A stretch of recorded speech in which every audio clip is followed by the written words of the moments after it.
ආයි සුබ දවසක්. මේ වීඩියෝ එකකින් දකිද්දි මට hina යනවා. මම TikTok එකේ වෛරල් වුණේ පළවෙනියට මෙන්න මේ මිරිස් බදින වීඩියෝ එකක් හින්දා. අපේ අම්මෝ වෙනපු තරම් මතකයි ඉන්නනම් මේ වීඩියෝ එකේ කමෙන්ට් එකක් දාන්නකෝ. මේ මොකද කරේ මම මේ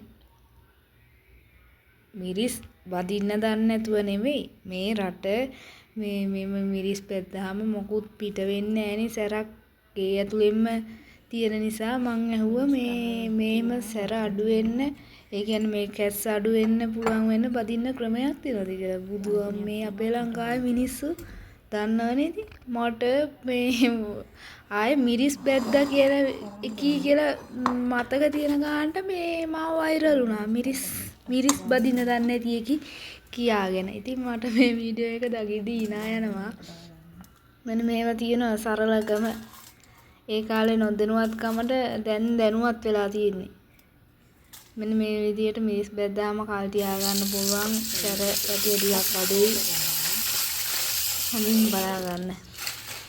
මිනිස්සු කතා හදලා බැනලා මඩ ගාලා බාගන තරමට අපිට සමාජයෙන් තියෙන දැනුමත් වැඩි.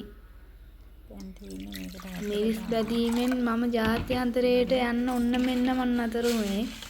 නැත්නම් ඉතින් ওই වීඩියෝ එක පුළුවන් නම් ඒ දවස්වල YouTube වලත් දාලා මේ චර්ට විශිෂ්ටයි. දන්නේ නැති දෙයක් එහෙම අහන්න හරි බයයි අපේ ලංකාවේ මිනිස්සුන්ගේ.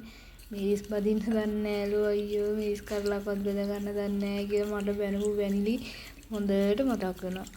ඉතින් මට දැන් මිරිස් කන වාරයක් වාසේ මතක් වෙන්නේ ඒ වීඩියෝ එකමයි. නොම ගැන මතකයක් වෙලා තියෙන්නේ. ඒවත් දාලා නැහැ. එන්නේ කට්ටිය ඇවිල්ලා බලා ගන්න මිරිස් බැදලා කල් තියා ගන්න මෙන්න මේ රටක නොදන්න මේ රටකට ඇවිල්ලා මිරිස් බැද්දාම චුට්ටක් අර සැර ගතිය කැස්සේම අඩු වෙන්න පුළුවන් විදියට බදින විදියක් තමයි මේ තියෙන්නේ. හරිද? එහෙනම් ඉතින් මිරිස් බැදලා කන්න. බැදලා මටත් දෙන්න.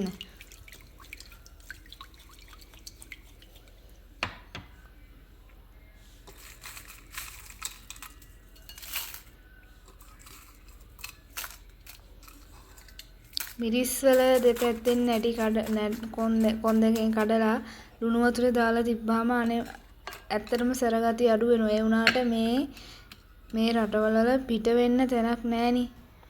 ඒ පොඩ්ඩක් සැරගතිය අඩු වුණාට මේ රටවල් වලින් පිට වෙන්නේ නැති හැටියට අර ජනේලයකින්වත් අන්න ඒක මේ හොඳට දැනනවා මේ අපිට වුණත් මිරිස් බදලා ඉන්න බෑ මේ ගෙයක් ඇතුලේ කුස්සියක් ඇතුලේ.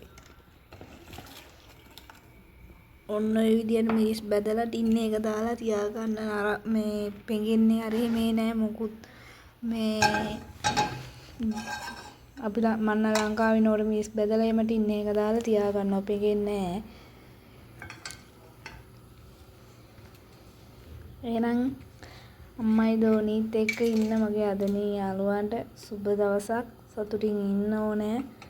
මේ තරහ මරහ ওই ප්‍රශ්න හිතේ තියාගන්න එපා කා එක්කවත්. මිරිස් කරලා බැදිලා ඉක්මනින් අයින් වෙලා යනවා වගේ මේ මිනිසුන්ගේ හිතවල තරහත් ඒ වගේම ඉක්මනින් නැති වෙලා යන්න ඕන. හොඳේ මේ තියෙන ගින්දර යුද්ධ පේරා නේද?